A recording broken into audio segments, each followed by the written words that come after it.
लिखा गया कि कोई भी रिलीजियस डिनोमिनेशन अपने मजहब पे भी चल सकता और अपने जो इमूवेबल मूवेबल प्रॉपर्टीज में उसको एडमिनिस्टर कर सकता। तो ये जो नरेंद्र मोदी की सरकार है वो वक्फ प्रॉपर्टीज को बचाने के लिए, वक्फ प्रॉपर्टीज को डेवलप करने के लिए, वक्फ प्रॉपर्टीज में एफिशिएंसी लाने के लिए ये बिल नहीं लाई है। ये बिल इसलिए लाया गया है ताकि हमेशा के लिए वक्फ बोर्ड को खत्म कर दिया जाए।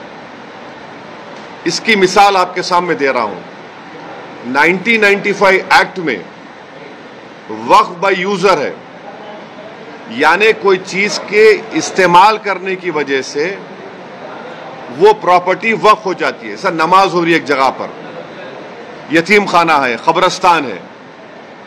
अब बीजेपी इस बिल में वक्फ बाय यूजर खत्म कर रही है। वैसे अगर आप हिंदू धर्म में देखेंगे, कई एंडोमेंट बोर्ड्स में देखेंगे, वहां पर बाय यूसेज वो प्लेस रिलीजियस हो जाती है। लॉ में है हिंदू धर्म के एंडोमेंट में। अब आप मेरे को बताइए, एक एग्जांपल दे रहा हूं। उत्तर प्रदेश में 1,21,000 रजिस्टर्ड वक्फ प्रॉपर्टीज है सुन्नी वक्फ बोर्ड में। उसमें से 1,12,000 तो वक्फ बाय यूजर है। जब वक्फ बाय यूजर खत्म हो जाएगा तो कौन सा लॉ अप्लाई होगा उसके ऊपर? एक ये हो गया। ये इनका ये वक्फ बोर्ड बचाने का मतलब नहीं, खींचने का मतलब है। दूसरा उसमें क्या है कि कोई 5 साल जो मुसलमान रहेगा, उसमें लिखा हुआ है प्रैक्टिसिंग मुसलमान रहेगा, वो ही वक्फ करेगा। अब प्रैक्टिसिंग मुसलमान का मतलब क्या है? क्या वो 5 वक्त की नमाज पढ़ने वाला होगा? क्या वो दाढ़ी होगी, सर पे टोपी होगी? क्या वो रातों में जाके मस्जिद में इबादत करेगा? क्या वो कुरान का हाफिज होगा? क्या उसकी वाइफ मुस्लिम होगी या नॉन मुस्लिम होगी? ये तुम कौन होते तय करने वाले?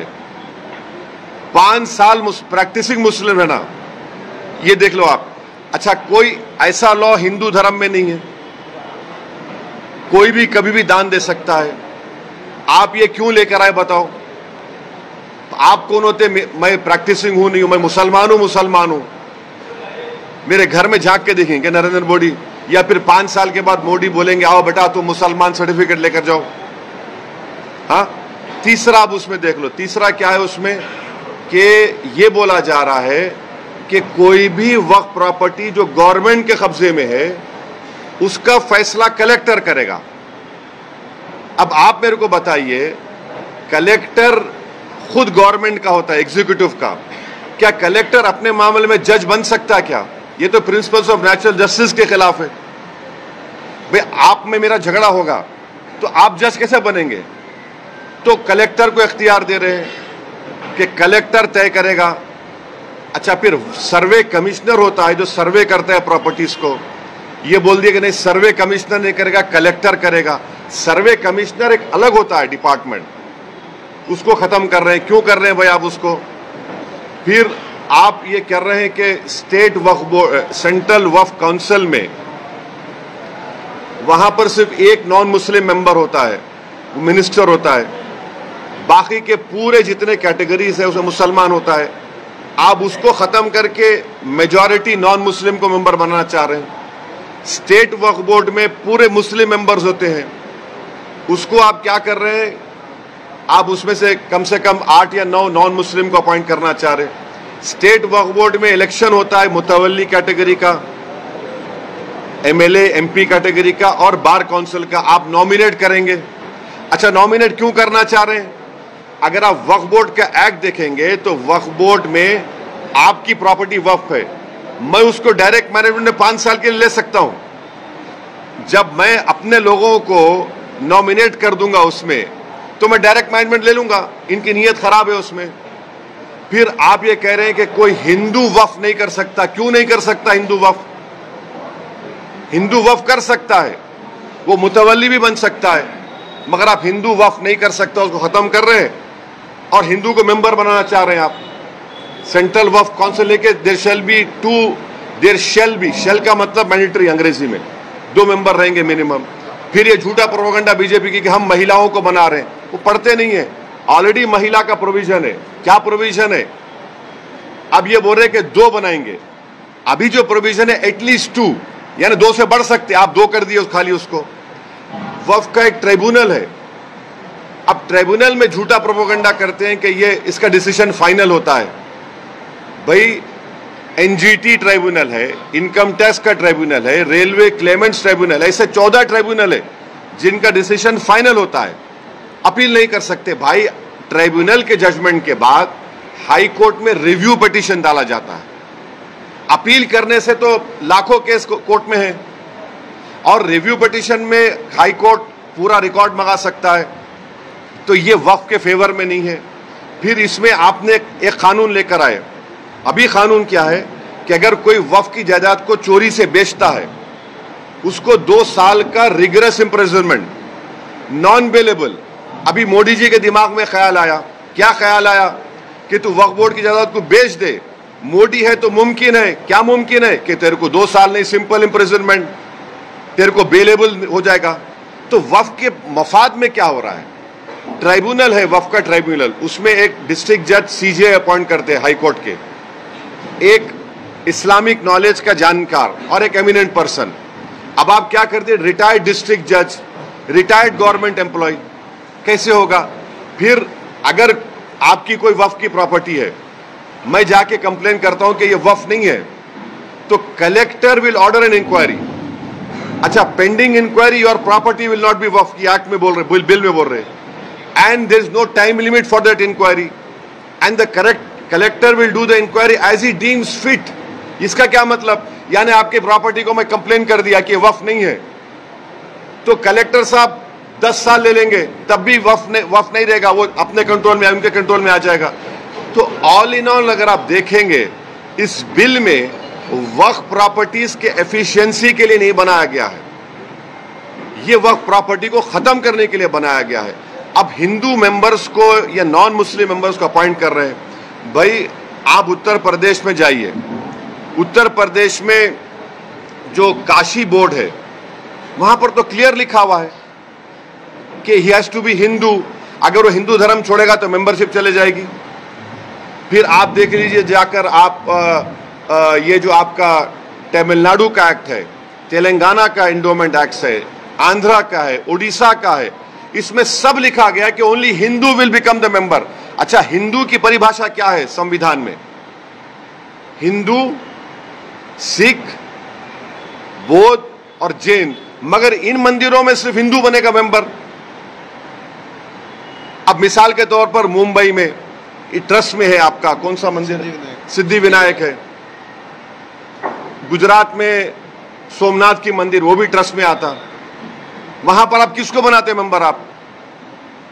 आप एक बात समझिए, तिरुपति के प्रसाद में घी में एनिमल फैट आया तो एतराज हो रहा है, बिल्कुल सही है, नहीं होना चाहिए अगर हुआ तो, मगर आप हमारे धर्म के संस्थानों में आप कैसे नॉन मुस्लिम को बनाएंगे? प्रसाद में आप बोल रहे कि एनिमल फैट आ गया तो गलत है, बोल हम भी मानते गलत है, नहीं आना चाहिए, उनकी आस्था है, मगर यहां पर हमारी आस्था, हमारे धर्म में ये तो वक्फ बोर्ड तो मुस्लिम धर्म का हिस्सा है। तो इसलिए ये जो बिल मोदी लाए हैं, उनकी सरकार लाई है, वो वक्फ प्रॉपर्टीज को छीनना चाह रहे। अच्छा, अभी हाजी मलंग की दरगाह है, एकनाथ शिंदे का स्टेटमेंट है कि दरगाह नहीं, हम नहीं मानते। अब ये कानून बनेगा तो कलेक्टर साहब के पास जाएंगे, कोई कलेक्टर बोलेगा नहीं नहीं ये दरगाह नहीं है, ये तो कुछ और है, या इंक्वायरी ऑर्डर कर देगा। ये कैसे होगा बताइए आप? अच्छा एक मिनट ठहरिए, इसमें एएसआई के प्रोटेक्टेड मॉन्यूमेंट्स भी है। एएसआई चाहता है कि पूरा निकाल दिया जाए वक्फ बोर्ड से। एएसआई का सेक्शन 16(1) पढ़िए आप, वो ये बोलता है कि the religious character of any protected monument can never be changed. तो ये इसीलिए हम कह रहे हैं कि ये वक्फ बिल जो नरेंद्र मोदी लाए हैं, वो वक्फ की प्रॉपर्टीज को बचाने के लिए नहीं, वक्फ के प्रॉपर्टीज को एफिशिएंट बनाने के लिए नहीं। अच्छा, जो वक्फ बोर्ड को मुतवल्ली 7% देते थे अपने इनकम का, उसको आप 5% कर दिए। ये कौन सा वक्फ के मफाद में काम कर रहे बताओ आप? तो इसीलिए ये सब एक मुसलमानों से उनकी मस्जिदों को छीनना चाहते हैं, दरगाहों को छीनना चाहते हैं, कब्रस्तानों को छीनना चाहते हैं, इसलिए इस बिल को लाए हैं लोग। एक के बाद एक के बाद मैं कह नहीं जा रहा हूँ, भाग नहीं रहा हूँ मैं। बोलिए आप, बोलिए आप।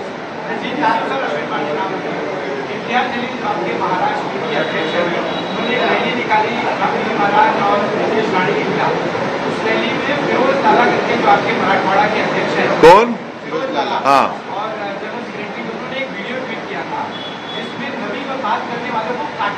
देखो मेरे भाई, सुनो आप, एक हाँ बिल्कुल सही किया, बिल्कुल।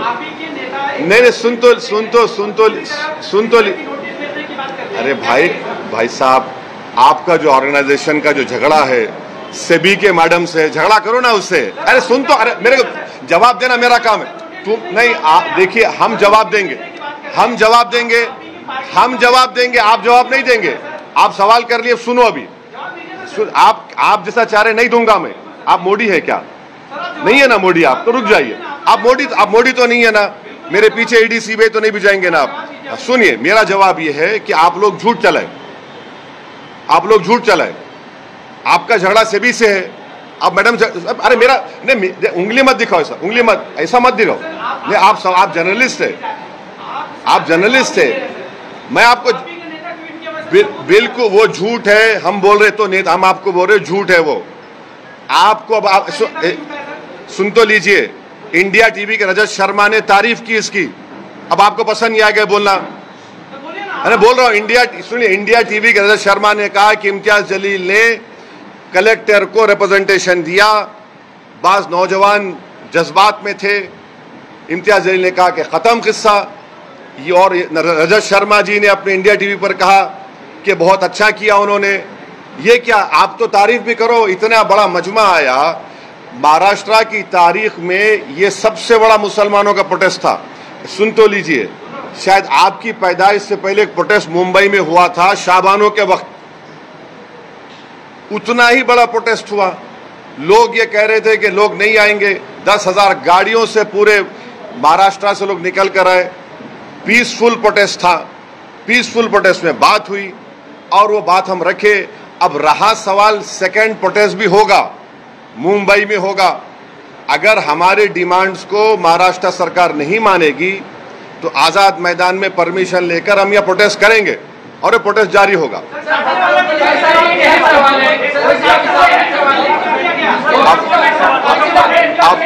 अब आप लोग डिसाइड कर लो, आप बैठ जाइए। आपको अपने क्या है, उनको डिसाइड करो। आप कहीं बीच में रहे, आप ठहरो ना।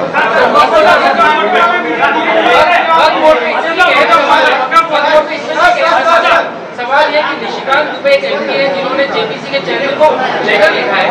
निशिकांत दुबे बीजेपी के सांसद ने एक लेटर लिखा है जेपीसी के चेयरमैन को, कहा है कि 125 करोड़ जो ईमेल आए हैं वक्फ बोर्ड को लेके, इसके ज्योग्राफिकल ओरिजिनलिटी पे जांच की जानी चाहिए। इसके पीछे विदेशी ताकत या जाकिर नाइक जैसे लोग शामिल हो सकते हैं कि 125 करोड़ जो जेपीसी को। सुनिए, मैंने इनिशियल रिमार्क्स में अपने कहा कि ये जेपीसी नहीं है, ये ज्वाइंट वर्किंग कमेटी ऑन वक्फ है। Joint working committee on Waqf amendment bill में जो भी होता है, जो भी निर्णय होगा, वो हम पब्लिकली नहीं बोल सकते, वो हम पार्लियामेंट रूल्स प्रोहिबिट करते। वो अंदर जो भी होगा वो चेयरमैन साहब और मेंबर्स डिसाइड करेंगे। वो लिखे हैं तो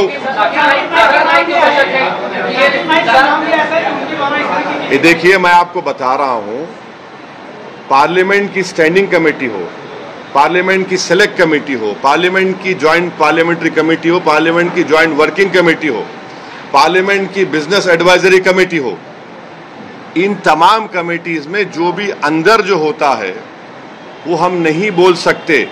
आप मेरे को चाह रहे हैं कि कोई लेटर लिखा चेयरमैन को, वो कमेटी का हिस्सा हो गया। अभी हम उसको कमेटी में बात करेंगे या नहीं करेंगे, वो कमेटी का चेयरमैन तय करेगा, हम तय करेंगे। उत्तर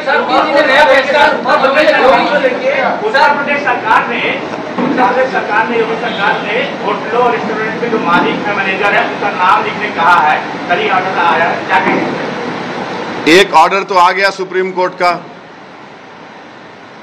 एक ऑर्डर तो सुप्रीम कोर्ट का आ गया, अब ये जो ऑर्डर निकाले हैं उसको मुझे देखना पड़ेगा, पढ़ना पड़ेगा, तभी उस पर कोई मैं रिएक्शन दे पाऊंगा। सर वक्फ अमेंडमेंट बिल को लेके आप उसकी मुखालफत क्यों कर रहे हैं? क्योंकि वक्फ के अंदर अमेंडमेंट होना चाहिए, क्योंकि बहुत सारी ऐसी वक्फ की जायदाद है जिनके ऊपर कब्जा हुआ है और जो दूसरों के पास है, तो क्या अंबानी की जगह तो सुनिए, अभी देखिए, नहीं आप अच्छा आप पूछ लीजिए आप वहाँ। वक्फ बोर्ड की जो आप बता रहे कि वक्फ बोर्ड में बदलाव नहीं होना चाहिए, तो वक्फ बोर्ड जो रहे अभी तक का जो वक्फ बोर्ड बना, ट्रिब्यूनल बना, उसके रहते हुए सिर्फ बिजनेस में सिर्फ बिल्डर लोग ने जो है पैसे कमाए, ना ही कि एक आम मुसलमान को कोई फायदा हुआ है वो वक्फ की जमीनों से। अंबानी एक जो जिस पे एक नोटिस आएगी जो इतना दुनिया का सबसे बड़ा घर बना चुका है, उस पर आपका क्या कहना? आप लोगों को गलत फहमी है कि वक्फ प्रॉपर्टी से या जो मुतवल्लियों से पीपल एट अवामुन्नास को एट लार्ज पब्लिक फायदा नहीं हुआ। मेरी आपसे गुजारिश है कि कभी गुलबर्गा को जाइए। गुलबर्गा में जो उस ख्वाजा बंदा नवाज के जो सज्जादे हैं मोहम्मदुल हुसैनी रहमतुल्लाह अलैह, उन्होंने अपनी जिंदगी में आज से 50 साल 55 साल पहले उन्होंने एक स्कूल शुरू किया था और मुसलमान लड़कियों को तालीम दिलाने के लिए वो बंडी में, बैल बंडी में पर्दा लगाकर वो बंडी हर मुस्लिम घर को जाती थी ताकि वो मुस्लिम बच्चियां उसमें बैठकर आकर स्कूल में पढ़े। फिर उन्होंने स्कूल कायम किया, इंजीनियरिंग कॉलेज कायम किया, मेडिकल कॉलेज कायम किया।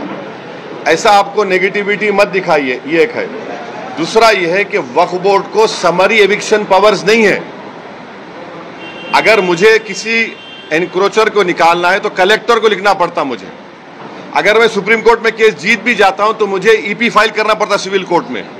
तो वक्फ बोर्ड को समरी एविक्शन पावर्स मिलने चाहिए जो हिंदू एंडोमेंट बोर्ड को दिए गए हैं, वो दीजिए और आप इन एनक्रोचर्स को निकालेंगे। अब जो एनक्रोचर्स है, लिमिटेशन एक्ट वक्फ प्रॉपर्टीज के ऊपर, limitation act Hindu endowment properties पे अप्लाई नहीं होता।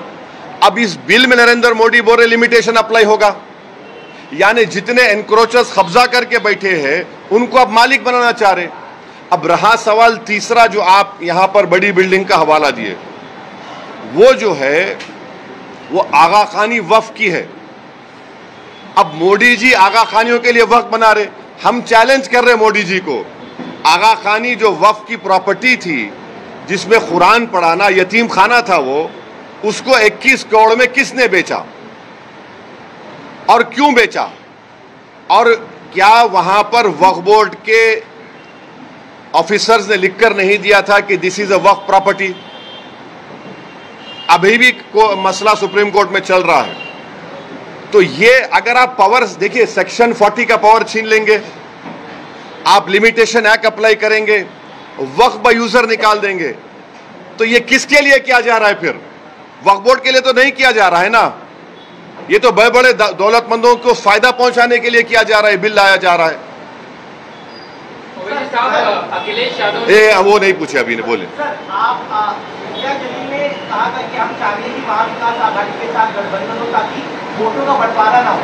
इसके ऊपर महाविकास आघाड़ी की तरफ से कहा गया है कि अगर आप गठबंधन करना चाहते हो तो लेकिन प्रस्ताव दीजिए, खड़गे जी से बात करिए, उद्धव जी से बात करिए। एक बात आप बात करना चाहेंगे? इम्तियाज जलील साहब ने लिखकर एक प्रस्ताव भिजाया है कांग्रेस के महाराष्ट्र के अध्यक्ष को और एनसीपी के अध्यक्ष को, उन्होंने लिखकर भिजाया है। मैं इतना ही कहूंगा, अब वो उनको डिसाइड करना है। इससे जुड़ी हुई एक बात आपसे करना चाह रहा हूं, जो इम्तियाज जलील की लीडरशिप में जो प्रोसेशन, जो गाड़ियों का काफिला औरंगाबाद से निकला, उसमें तो इम्तियाज जलील ने हर जिले के कांग्रेस, राष्ट्रवादी और समाजवादी, इन तमाम के जिले के लीडर्स को से उनके बड़े बड़े अध्यक्ष को लेटर लिखा कि आप आइए, इसमें आप आकर इसको ज्वाइन करिए, ये कोई पॉलिटिकल प्रोटेस्ट नहीं है, आप इसमें शामिल हो जाइए। कोई नहीं आया। भाई इतने एमएलए, मुस्लिम एमएलए जीत कर आए कांग्रेस पार्टी से, उनको आना चाहिए था। भाई ये तो एमआईएम का फंक्शन नहीं था, ये तो जो उस शख्स ने हमारे प्रॉफेट मोहम्मद सल्लल्लाहु अलैहि वसल्लम के खिलाफ जो अनाप शनाप बकने की कोशिश की, और फिर एक बीजेपी का एक विधायक है जिसने अनाप शनाप भाषण दिया, उसके खिलाफ एक प्रोटेस्ट हुआ था, अब उसमें भी नहीं आते। तो मैं अब फिर से उनसे रिक्वेस्ट कर रहा हूं कि अब जब सेकेंड फेज ऑफ प्रोटेस्ट होगा महाराष्ट्र में, मुंबई में, उसमें आप लोग आइए, आप लीड करिए, हम आपके पीछे खड़े होने तैयार हैं। ये तो नामूस रिसालत का मसला है ना, ये तो प्रॉफेट मोहम्मद सल्लल्लाहु अलैहि वसल्लम के खिलाफ जो किसी ने बकवास बकने की कोशिश की, तो ये उनको देखना, जनता देख रही है इन लोगों को।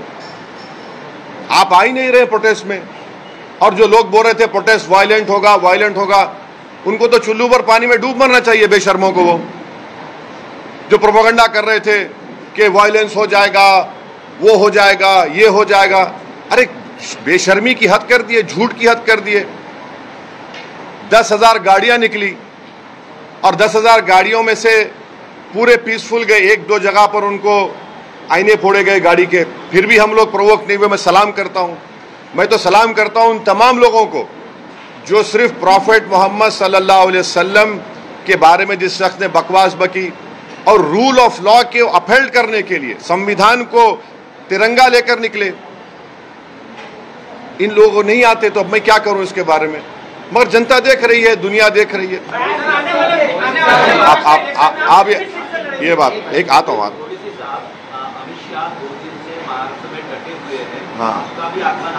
हम भी डटे हुए हैं, हम कहाँ डटे हुए नहीं है? आपको क्या लग रहा है? जितना हम डटे हुए हैं उन तो वो तो हटे हुए हैं, वो तो डरे हुए हैं, हम तो डटे हुए हैं। हाँ अभी उनका सवाल हो जाए, सवाल हो जाए। आगामी विधानसभा चुनाव के संदर्भ में आपकी कुछ रणनीति है क्या? आने वाले दिनों में आप आज आए हैं महाराष्ट्र? नहीं, अभी तो हमने हमारे मुंबई के अध्यक्ष रईस लश्करिया साहब के विधानसभा में आज हमारी जनसभा है, हमने इनका नाम डिक्लेयर कर दिया, इम्तियाज जलील का नाम डिक्लेयर कर दिया। हमारे 2 MLAs है, मुफ्ती इस्माइल और फारूक शाह धूलिया से, फिर शोलापुर से हमने फारूक का नाम डिक्लेयर किया, और भी नाम डिक्लेयर करना है हमको, और वो नाम डिक्लेयर करेंगे अभी हम। नहीं एक मिनट, वो नहीं पूछे ना, वो पूछे। मजलिस आने वाले इलेक्शन में कितनी सीट से पार्टिसिपेट करेगी, और आपका प्रोटोकॉल बोलता है कि मुंबई अध्यक्ष लीजिए या तो फिर सीट लीजिए। हम फैयाज खान के साथ में आपने वो दिया किसका? वही सवाल था कि मजलिस जो है मुसलमानों को मुत्तहिद करने की बात करती है, और ग्राउंड लेवल पे ऐसा नहीं लगता है कि आपसे और ग्राउंड लेवल पे जो तालमेल है वो है। मिसाल के तौर पे वारिस पठान को लेकर जो है आपसे कुछ के मुंबई में नाराजगियां बहुत ज्यादा है। हाँ। पिछले कुछ 15-20 दिन पहले कुछ ऑफिस में भी जो है इस तरह की नाज़िम अल्फाज का इस्तेमाल किया गया था। तो मैं जानना चाहता हूँ कि वजह क्या है कि आपका ग्राउंड आपके घर में नाराजगी नहीं है? एक मिनट, अच्छा तुम्हारे घर में नाराजगी नहीं है तुम्हारे खिलाफ? अरे तुम बोले तो दो ना, तुम आके बैठो तो मैं उधर आता हूँ, आ जाओ इधर। तुम्हारे घर में नाराजगी नहीं है ना? हर घर में नाराजगी होती है, तो उसमें क्या है, घर है अपना। तो अरे भाई बहुत जमीन पे लगाव है, जमीन पे चल रहा है काम, फिक्र मत करिए। नहीं नहीं ना ना नहीं, एक मिनट। अब मुंबई में कई मरतबा आता हूँ, कई मरतबा अपने कार्यकर्ता से मिलता हूँ, आप लोगों से बच के निकल जाता हूँ। इसका यह मतलब तो नहीं है कि हम नहीं मिल रहे हैं, आते हैं, मिल रहे हैं, काम हो रहा है। यकीनन इस बात का मैं इकरार कर रहा हूं कि there is always a room for improvement. हम इम्प्रूवमेंट करेंगे और अच्छा करेंगे, मगर ये बोलना कि बिल्कुल ही नहीं, ऐसा नहीं है। ओवैसी साहब, एक सवाल ये जानना चाहता हूँ कि अखिलेश यादव ने ये आरोप लगाया है कि उत्तर प्रदेश में बाई इलेक्शन होने वाले हैं, उससे ठीक पहले योगी गवर्नमेंट वोटर्स लिस्ट में से मुसलमानों के नाम काट रही है। एक ये सवाल, और दूसरा सवाल जम्मू कश्मीर चुनाव में लेना चाहता हूँ, जिसमें बीजेपी पहले एक सवाल हो जाती है। नहीं मैं नहीं, कहाँ भाग रहा हूँ मैं? अखिलेश यादव वाला से पहले नहीं, अगर नाम काट रहे हैं तो नाम दलाइए ना। आप डेट ऑफ पोलिंग आने तक नाम दला सकते हैं, आप नाम दलवाइए। आप रो क्यों रहे हैं? आप नाम दलवाइए। अगर आपके नाम का बीजेपी नाम डाल रही है डिलीशन का, तो आप डालिए उनका नाम, कौन रोक रहा है आपको? आप डालिए नाम।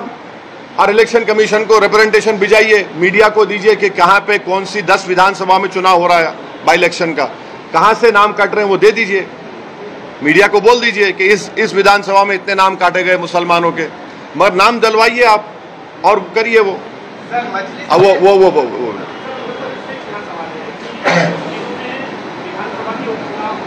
कहां पे? हाँ,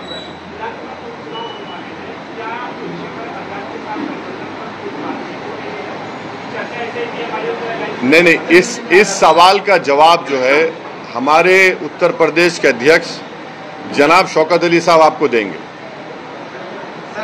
वो भाई नहीं पूछे, वो पीछे आपके जो है।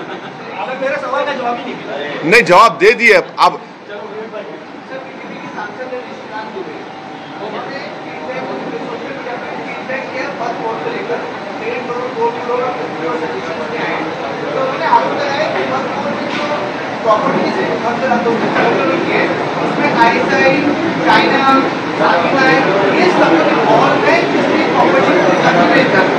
वो क्या बोल रहे?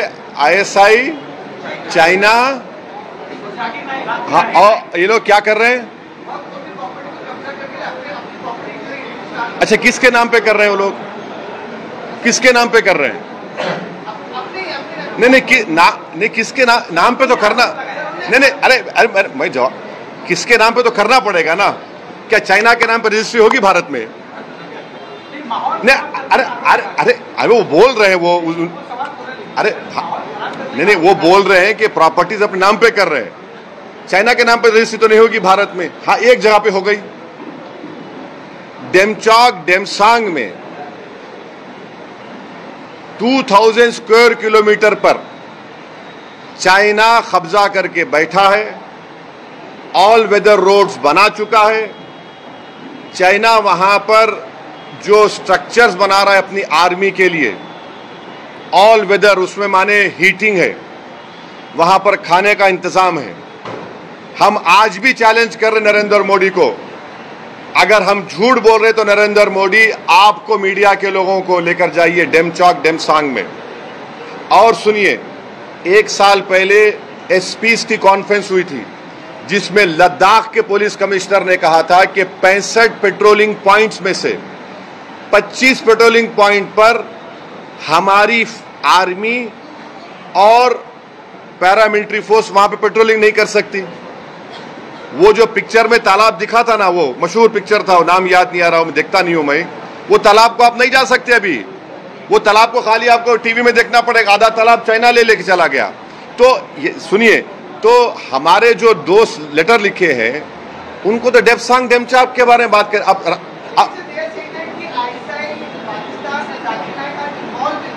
हाँ, तो उनका इन्वॉल्व है तो देते प्रूफ, दे दे बराबर। अगर कोई इन्वॉल्व, चाइना इन्वॉल्व है तो हम तो बोलेंगे पहले चाइना को डेमसांग डेमचौक से निकाल कर उखाड़ कर फेंको। अभी तक 18 राउंड की बातचीत हो चुकी है भारत सरकार की और चाइना की आर्मी के साथ, और चाइना टस से मस नहीं हो रहा है। और मोदी जी देश को झूठ बोले थे, क्या बोल, सुनिए, सुन तो लीजिए, क्या कहा था, ना घुसा है ना घुसेगा। 18 राउंड की बातचीत क्या बिरयानी खाने के लिए की जा रही है चाइना से? तो अरे भाई, आपके ने प्रूफ है तो देखिए ना, मेरे को क्या करना है चाइना ISI से? मैं ये कह रहा हूं चाइना तो कब्जा करके बैठा है और POK में पाकिस्तान कब्जा करके बैठा है, निकालिए उसको वहां से। आप तो बोल दिए है, निकालिए ना। वो जो सवाल नहीं पूछे उनको पूछने दीजिए।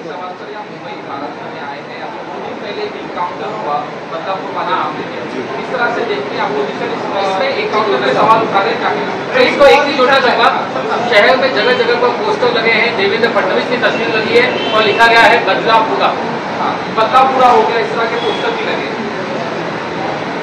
तो इस पोस्टर से शुरू करते हैं। अब वो बोल रहे हैं, सुन तो लीजिए ना, बदला पूरा हो गया। तो सरकार इस बात को मान रही है कि कोर्ट से सजा नहीं दिलाएंगे, ऑनरेबल जज साहब सजा नहीं देंगे, हम बदला लेंगे। देखिए, ये जो बदला लेते हैं ना, ये जो लोग बदला लेने वाले होते हैं, ये गैंगस्टर माफिया होते हैं। संविधान में इंसाफ होता है, जस्टिस होता है, और कोर्ट के जरिए से उस खाती को जब सजा दी जाती है तो बदला नहीं होता, वो जस्टिस होता है। तो बदले और जस्टिस में फर्क है। आप बदले की बात कर रहे हैं, हम जस्टिस की बात कर रहे हैं। अगर ऐसा ही होगा जैसा पोस्टर लगाकर बदला ले लिए तो फिर कोर्ट को बंद कर दो। आप जितने पब्लिक प्रोसिक्यूटर उनको बोलो छुट्टी मनाओ, चौपाटी पे जाकर बैठ के एंजॉय करो। जज साहब को बोलो आपकी जरूरत ही नहीं है। वो संविधान में जो राइट टू लाइफ एक फंडामेंटल राइट है, एक्यूज का भी है और आपका मेरा भी है।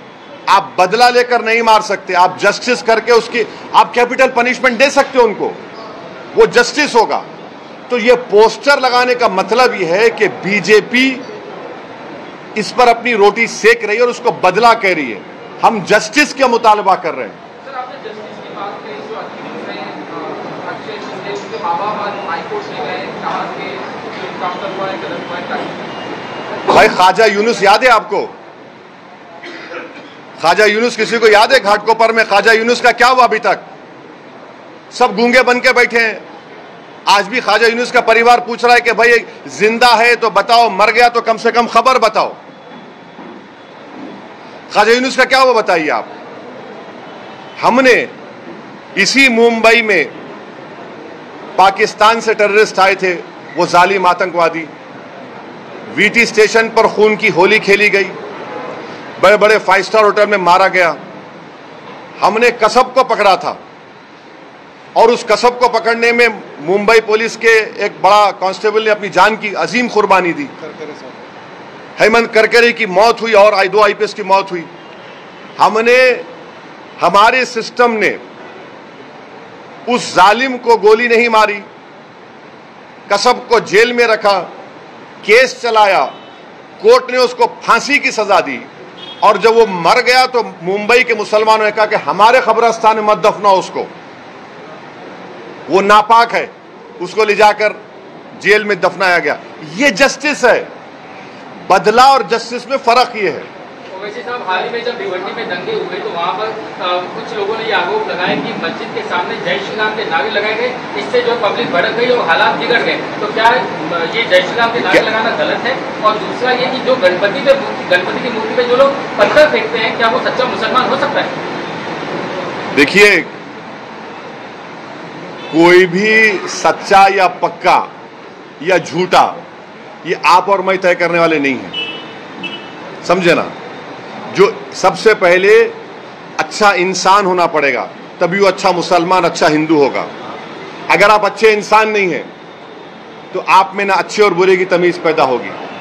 और अगर आप जब रिलीजियस प्रोसेशन निकाल रहे हैं तो आपका रिलीजियस प्रोसेशन आपको इस बात की इजाजत नहीं देता कि आप किसी के भी रिलीजियस प्लेस के ऊपर कुछ गड़बड़ करें। और अगर कोई गड़बड़ करता है तो कानून को अपना काम करना चाहिए। ये हमारा मानना है। रूल ऑफ लॉ प्रिवेल होना चाहिए। कोई देखिए, एक बात सुनिए 6 दिसंबर को कौन से पत्थर फेंके गए थे? सुनिए, आपको सुनना पड़ेगा। नहीं, आपको सुनना पड़ेगा। 6 दिसंबर को कौन सा पत्थर फेंका गया था? नहीं, 6 दिसंबर को बाबरी मस्जिद को पत्थर फेंका गया था। नहीं, 6 दिसंबर को पत्थर फेंका गया था। 6 दिसंबर को पत्थर फेंका गया, जिसने मस्जिद तोड़ दी आपने। छोड़ दीजिए। नहीं, आप मेरे मुंह में अल्फाज डाल के अपनी सुन तो लीजिए। आप अपनी TRP रेटिंग देखना। एक मिनट ठहरो। आप 6 दिसंबर को खंडन करेंगे? करिए, वेरी गुड, बहुत अच्छा है। मैं भी सुनिए, मैं आप जवाब दे रहा हूँ भाई। देखिए, सुन तो लीजिए। आप ऐसा करेंगे, अगर आप मन बना के आए हैं कि मेरी TRP बढ़ जाएगी ZTV की और ET की, तो नहीं होगा। सुनिए, आप सुनना पड़ेगा, या नहीं सुनेंगे तो मैं खामोश बैठ जाता हूं। आप इतना देखिए, मेरे को अंदाजा है कि मोदी जी के बारे में इतना बोला हूं, आपको तकलीफ हो रही है अंदर से, मगर मैं ये कह रहा हूं कि कानून का उल्लंघन नहीं होना चाहिए, किसी की तरफ से हो। और कानून का उल्लंघन होता है तो पुलिस एक्शन लेगी। आजकल तो CCTV आ गया ना, CCTV में सब निकलता है। वो तो BNS में वो उसको एक्सेप्ट भी हो रहा है। अगर कोई भी कानून का उल्लंघन करता है तो कानून अपना काम करेगा। मगर कानून जब काम करेगा तो सबके लिए काम करना पड़ेगा। ऐसा नहीं होगा कि कोई मेरे प्रॉफिट मोहम्मद सल्लल्लाहु अलैहि वसल्लम बारे में बोलेगा और उसको हाथ भी नहीं लगाएंगे। ऐसा तो नहीं होगा कि खड़े होकर बोले कि मस्जिद में घुस के मारूंगा क्योंकि वो सत्ता में जो पार्टी बैठी है उसका राज दुलारा है, उसको हाथ नहीं लगाएंगे। तो सेलेक्टिव इंप्लीमेंटेशन ऑफ कानून का नहीं होना चाहिए। कानून मजहब देखकर इस्तेमाल नहीं होना चाहिए, ये हमारा बोलना है। आप बोलिए।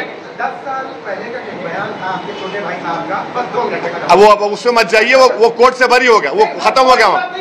अरे यार, ये कहा गया है कि मस्जिद में जो कमाने के लिए आएगा उसको धक्के मार के भगा दिया। हाँ, मस्जिद में जो भी लीडर कमाने की गरज से मस्जिद में शामिल होगा, मस्जिद पार्टी में, उसको धक्के मार के भगा दिया जाएगा। पिछले 10-15 साल का डेटा देखा जाएगा तो मस्जिद के लीडरान की जो है, अरे भाई, डेविड में उनकी मिल्कियत में काफी इजाफा हुआ है। आपके बारे में पठान साहब भी बैठे हैं, उनकी मिल्कियत में अच्छी बात। आप बयान में नहीं सुनिए, मिल्कियत में इजाफा हुआ है, आपकी क्यों जल रही? हुआ है तो हुआ है। बीजेपी के नेताओं में इजाफा हुआ है, बहुत सौ का इजाफा हुआ है। भाई आज जो प्रॉपर्टी 5 साल पहले थी उसकी वैल्यू बढ़ेगी ना, गवर्नमेंट वैल्यू बढ़ाती है तो प्रॉपर्टी वैल्यू बढ़ेगी। 3 से 30 हो गई। हाँ है नहीं है नहीं। अच्छा, आपको शेयर नहीं मिला क्या? बोलिए, बताएंगे आप। चलिए अभी धारावी में बोलना चाहते सर। उनका कहना है कि लोकसभा चुनाव में तरफा मतदान किया गया, आघाड़ी पक्ष में, लेकिन विधानसभा में प्रतिनिधित्व मुसलमानों का नहीं होता है। इसीलिए कम से कम 42 सीटें जो है जहाँ पर मुस्लिम बहुल इलाके हैं वहाँ पर मुसलमानों को उम्मीदवारी दी जाए ताकि सदन में जाकर वो मुसलमानों के मुद्दे को उठा सके। इतना बड़ा प्रोसेशन निकला जो नॉन पॉलिटिकल था, उसमें नहीं आ रहे लोग। क्या टिकट पूछ रहे? एक मुसलमान के लिए उसका जो दिल होता है वो प्रॉफिट मोहम्मद सल्लल्लाहु अलैहि वसल्लम होते हैं, उसमें इनके लीडर नहीं आना चाह रहे, उसमें तो अब क्या बोलेंगे इनको? अरे भाई तुम, इतना बड़ा मसला है ये, उसमें आ जाते आप टिकट लेके क्या करेंगे?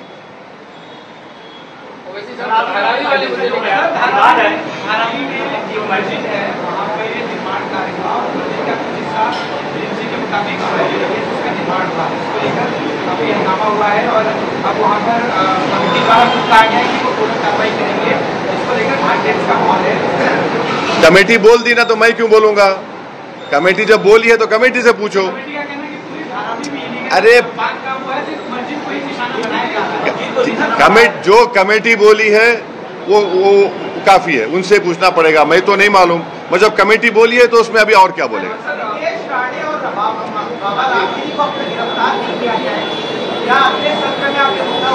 तो यही तो मैं बोल रहा था, हमारे जो भाई ईटी और जी के पूछ रहे थे, ये तो कानून का संविधान इनको यहां नजर नहीं आता, इनको नजर ही नहीं आता। ये पूछ क्यों नहीं रहे कि ये जो बकवास बकी गई उसके ऊपर पुलिस केस क्यों नहीं बुक हो रहा है? अरे पकड़ो ना, कोई दूल्हा तो नहीं है, हाथ में मेहंदी तो नहीं लगी हुई दुल्हन की तरह, भिजाओ उसको, उठा के लेके जाओ, जेल को भिजाओ, ले जाओ ना। एफआईआर हुआ है, एफआईआर लेके क्या करेंगे? बीएनएसएस में तो 15 दिन का टाइम है, जब एफआईआर इशू हो चुका है तो पकड़ो ना उसको, नहीं पकड़ सकते। देखिए महाराष्ट्र की पुलिस को ये लोग कमजोर कर रहे हैं बीजेपी वाले। महाराष्ट्र की पुलिस एक प्रोफेशनल फोर्स है और उस प्रोफेशनल फोर्स का लोग मजाक उड़ा रहे हैं। ये एक नहीं अनेक भाषण है उसके। क्यों बचाया जा रहा है? क्योंकि वो रूलिंग पार्टी का है। मस्जिद में घुस के मारेंगे, ये आपको नजर नहीं आता, पत्थर नजर आते खाली आपको। तो ये सिलेक्टिव इंप्लीमेंटेशन ऑफ लॉ क्यों हो रहा है? उसको पकड़ना चाहिए फौरन दोनों को, कोर्ट अपना काम करेगा। एक चुनाव को लेकर एक सवाल है, प्रॉपर्टी आधार कार्ड देख के हुए चाहिए जो है सीट सेलिंग को लेकर अभी तक मीटिंग चल रही है, लेकिन 6 सीटें हैं मुंबई में जहाँ पे मुस्लिम ज्यादा है, वहाँ वो सीटें ना कांग्रेस छोड़ने को तैयार है ना शिवसेना छोड़ने को तैयार है।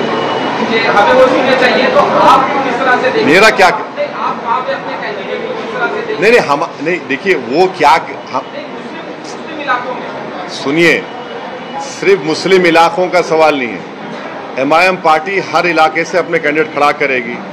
इम्तियाज जलील ने तो लिख कर दिया महाराष्ट्र के कांग्रेस के अध्यक्ष को, एनसीपी के नेता को, तो अब हम खड़ा करेंगे नहीं खड़ा करेंगे, हमारी पार्टी तय करेगी, मगर वो क्या करेंगे उससे मुझे क्या करना है, उनकी पार्टी का इंटरनल मैटर है ना वो। ओवैसी साहब, चुनाव को लेकर एक सवाल है कि चाहे अजित पवार की पार्टी हो, चाहे एकनाथ शिंदे की पार्टी हो, चाहे आपने देखा कि ईद की छुट्टी को पोस्टपोन करने का मामला हो या यहाँ पे बुरखा बांटने का एक मामला हो, हर कोई जो है मुस्लिम वोटर्स को प्लीज करने में जुटा हुआ है। तो ऐसे में आगामी चुनाव में मुस्लिम वोटर्स जो है, क्या वो इनकी बातों में आएगा, कहीं वोट करेगा अजित पवार की पार्टी हो चाहे वो एकनाथ शिंदे की? अब आप ये बोलिए, वो मस्जिद में घुस के मारूंगा, किसको खुश कर रहे? मुल्ला जी को खुश कर रहे हैं। वो प्रॉफेट मोहम्मद सल्लल्लाहु अलैहि वसल्लम शान में बकवास बक रहा है, मुझे खुश कर रहे हैं। आप लोग क्यों ऐसा सवाल करते हैं भैया? ये कहां खुश हो रहे हैं? बुलडोजर मुझ पे इस्तेमाल होता, कोई भी अनाप शनाप बक देगा, केस अरेस्टिंग नहीं होती उसकी। अपीजमेंट तो इनका हो रहा है ना, रूलिंग पार्टी से जो वापस था उनका अपीजमेंट हो रहा है, और मुंबई पुलिस का और महाराष्ट्र की पुलिस का मजाक उड़ाया जा रहा है। अपीजमेंट तो दूसरी तरफ हो रहा है, मेजॉरिटेरियन अपीजमेंट कर रही है बीजेपी और एकनाथ शिंदे की सरकार।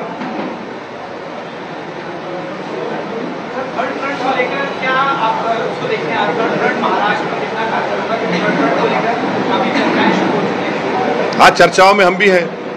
सर, अकबर ओवैसी को आपने आपके छोटे उसको हमेशा मुंबई और महाराष्ट्र की राजनीति से दूर रखा है, क्या इस बार अकबर ओवैसी महाराष्ट्र के इलेक्शन के टाइम पे यहाँ पर आएंगे, आप उनको लाएंगे? MIM का कोई भी नेता किसी भी जगह से दूर नहीं होता है। काफी सालों से यहाँ पर नहीं भाई, उनकी सेहत बाज़-औक़ात साथ नहीं देती है।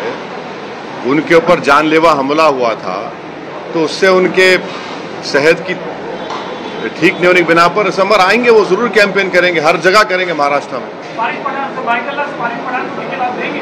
दो का नाम अनाउंस किया आपने, वारिस पठान का नाम अभी तक आपने अनाउंस नहीं किया। आपको शाम में अपन मिल रहे ना, बात करेंगे इस बारे में। हरियाणा में और जम्मू कश्मीर विधानसभा चुनाव में क्या होगा? मुझे लगता है कि हरियाणा बीजेपी हारेगी, इंशाल्लाह जम्मू कश्मीर भी हारने के मौक़िफ़ में है। तो लड़ाई जम्मू कश्मीर में मेरी राय है कि जम्मू में होगी। बीजेपी अगर जम्मू में हार गई तो खत्म, मामला टाइटें हो गया। थक गए आप लोग?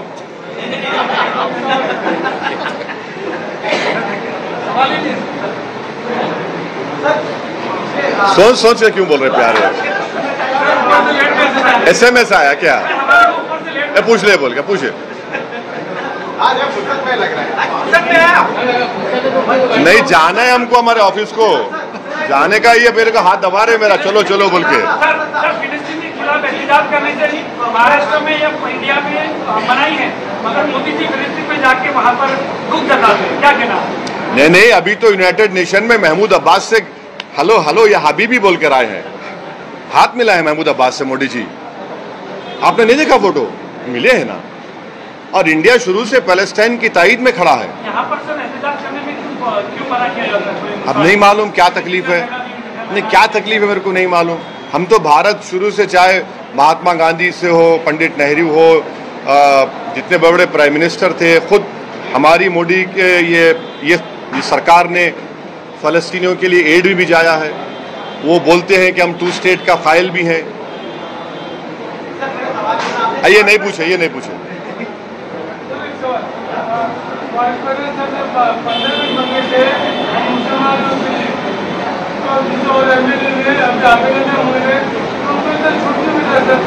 क्या हुआ? 15 मिनट बोला, दूसरा मैंने 24 घंटा बोला, उसको छूट मिला। हाँ, आपकी बात सही है, आपकी बात सही है। छूट इसलिए मिल रही है कि सरकार उनको बचा रही है। हाँ, छूट बहुत देते। एक बात सुनिए ना, एक बात सुनिए ना, गली न्यूज के मालिक तुम है ना? तुम्हारा एम्प्लॉय को तुम छूट देते या खींचते रहते गले में डाल के उसको? ये मेरा पार्टी का एम्प्लॉय नहीं है, तनख्वाह पे काम नहीं कर रहे कोई भी। ये लोग रईस लश्करी है, ये लोग मेरे साथी है, तो छूट देने का सवाल नहीं है। अरे भाई देखिए, कोई पॉलिटिकल पार्टी में पार्टी के उसूल पे काम होता है। सर, रईस लश्करिया को लाने के लिए इम्तियाज जलील साहब का बयान था कि इनको जो फयाज अहमद जो पुराने मुंबई अध्यक्ष थे उनको इलेक्शन लड़ना है, इसलिए मुंबई अध्यक्ष बनाएंगे। मुंबई अध्यक्ष के हाथ में बहुत काम होता है, मगर आपने मुहिम तक पे जो है रईस लश्करिया को मुंबई अध्यक्ष भी बनाया और वहाँ पर उनको टिकट देने का भी समय पर ऐलान कर दिया। तो कहीं ना कहीं लोगों को ऐसा लगता है कि फयाज अहमद के साथ आपने नाइंसाफी। पार्टी का प्रेसिडेंट मैं हूँ, इम्तियाज जलील नहीं है। मेरा डिसीजन है, मैं डिसीजन पार्टी लिया है। तो इम्तियाज जलील ने गलत बोले थे? नहीं, इम्तियाज जलील बोले हैं, मगर मामला मेरे पे खत्म होता है ना। मैं बोला मैं रईस लश्करिया को बनाऊंगा, इम्तियाज जलील का इख्तियार है। जैसा इम्तियाज जलील प्रोटेस्ट किए, इम्तियाज जलील के प्रोटेस्ट में मेरे को बुलाया, मैं नहीं आऊंगा, तुम आप महाराष्ट्र के प्रेसिडेंट है, आप लीड करो। और इम्तियाज जलील ने एक पीसफुल प्रोटेस्ट लीड करके महाराष्ट्र के मुसलमानों को, महाराष्ट्र की जनता को ये पैगाम दिया है कि मुसलमानों का प्रोटेस्ट पीसफुल हो सकता है, और जो महाराष्ट्र के सेकुलर लोगों में जो तकलीफ थी कि इतना गलत बयान आने के बाद कोई प्रोटेस्ट नहीं हो रहा है, वो प्रोटेस्ट हुआ। और आज इम्तियाज जलील बता दिया है कि जितने बड़े बड़े दूसरे समाज के नेता हैं, ओबीसी समाज के हो, मराठा समाज के हो, अब कोई ये ना समझे कि खाली वही जनता को ला सकते। आज इम्तियाज जलील ये बता दिया कि इम्तियाज जलील भी चाहेगा तो मुंबई में लाखों लोगों को जमा कर सकता है। ये एक बहुत बड़ा पॉजिटिव मैसेज गया है। लड्डू में मिलावट हुई है, अभी आप भी मीडिया है। अच्छा सर, एक आखिरी सवाल। सर, लड्डू में मिलावट हुई है, कई चीजें कही जा रही है, आप क्या कहते हैं उस पर कार्रवाई होनी चाहिए? किस तरीके से पूरा मामला सामने आया है? देखिए भाई, देखिए, किसी भी धर्म में अगर कोई चीज मना है तो वो चीज मना है। अब उसमें डाला गया नहीं डाला गया वो तो इन्वेस्टिगेशन का मुद्दा है, मगर वो देखना चाहिए, वो देखेंगे। हमारा बोलना ये है कि जब प्रसाद में वो एनिमल फैट प्रोहिबिटेड है, भाई मेरी वक्फ बोर्ड में आप क्यों पीछे पड़े? मेरे वक्फ बोर्ड में क्यों पीछे पड़े आप? ये तो मेरे भी धर्म का मामला है ना। आप हमारे हिंदू धर्म का प्रसाद है, हम उसका रिस्पेक्ट करते हैं। हम ये बोल रहे हैं कि जो प्रसाद के बारे में सब बात कर रहे हैं, भाई आप वक्फ बोर्ड में देखो क्या करना चाह रही है सरकार। आप पूरा स्टेट वक्फ बोर्ड में नॉन मुस्लिम को लाना चाह रहे हैं। मैं आपसे रिक्वेस्ट करूंगा, आर्टिकल 26 को पढ़िए आप। उसमें रिलीजियस डिनोमिनेशन को अपने मजहबी संस्थाओं का एडमिनिस्टर करने का राइट है मेरे को। आप मुझसे छीन रहे हैं, क्यों छीनना चाह रहे हैं आप? मेरी शिकायत मेरा यही है कि आप ये क्यों करना चाह रहे हैं? एक तरफ सर वक्फ बोर्ड की बात हो गई, दूसरी तरफ कई सारे जो हिंदू साधु संत लोग कह रहे हैं उसी तर्ज पे देश में हिंदू संरक्षक बोर्ड बनना चाहिए, जिसमें तमाम हिंदू सनातन के जितने जो धर्म हुए वो उसमें बोर्ड होने चाहिए। तो एक तरफ हम वक्फ बोर्ड की बात करें, दूसरी तरफ अब ये मांग भी उठ रही है कि हिंदू संरक्षक बोर्ड बनाए। भाई वो बोल रहे हैं तो सरकार को सुनना चाहिए, सरकार को बात करनी चाहिए। वो क्या बोल रहे, वो क्या चाह रहे हैं मेरे को तो नहीं मालूम, मगर जितने हिंदू एंडोमेंट बोर्ड्स हैं उसमें चाहे वो आपके कितने 12 ज्योतिर्लिंग है या 18 ज्योतिर्लिंग, 12 है जो झारखंड में है। आप जाकर लॉ पढ़ लीजिए, उसमें भी लिखा हुआ है कि only a Hindu we can become a member. अगर कोई मुसलमान आता है उस कैटेगरी में तो गवर्नमेंट को राइट है किसी हिंदू को बना दे उस जगह पर, वो तो है। एंडोमेंट बोर्ड्स को तो लिमिटेशन एक्ट भी अप्लाई नहीं होता। एंडोमेंट बोर्ड में सेक्शन 40 भी है। एंडोमेंट बोर्ड में बाय यूसेज है जो सरकार वक्फ बाय यूजर निकाल रही है इस बिल में। हिंदू एंडोमेंट बोर्ड का ट्राइब्यूनल फाइनल होता है, आप वक्फ ट्राइब्यूनल को खत्म कर रहे हैं। भाई जो हिंदू एंडोमेंट बोर्ड में है वो मुस्लिम वक्फ बोर्ड में क्यों निकाल रहे फिर आप? ये दुश्मनी है बीजेपी नरेंद्र मोदी की। जो हिंदू एंडोमेंट बोर्ड में है आप यहां पर नहीं दे रहे हैं, तो यही हमारा मुद्दा है।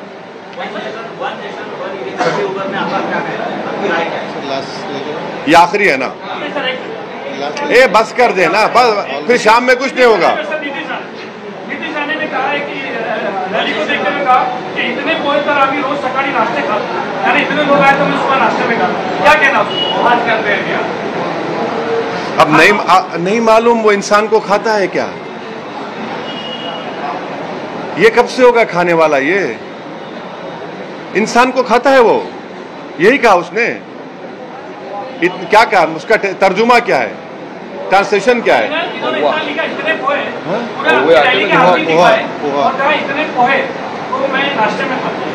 अच्छा जो आदमी का मवासा है वो चावल के उसमें किया है। अच्छा ओह,